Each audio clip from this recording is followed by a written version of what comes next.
বিসমিল্লাহির রহমানির রহিম। কুরবানি সংক্রান্ত কিছু প্রশ্ন উত্তর।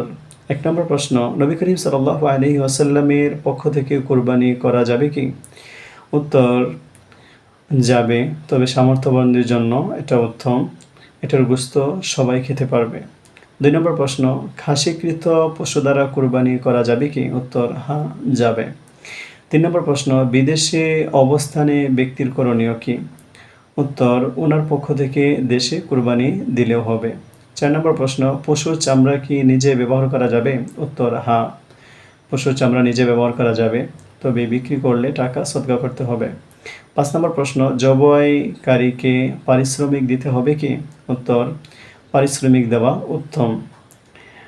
৬ নম্বর প্রশ্ন, কুরবানির দিনে মুরগি, হাঁস জবাই করা যাবে কি? উত্তর, হ্যাঁ, যাবে, তবে কুরবানির নিয়তে করা যাবে না। ৭ নম্বর প্রশ্ন, জীবিত ব্যক্তির পক্ষ থেকে কুরবানি করা যাবে কি? উত্তর, হ্যাঁ, যাবে।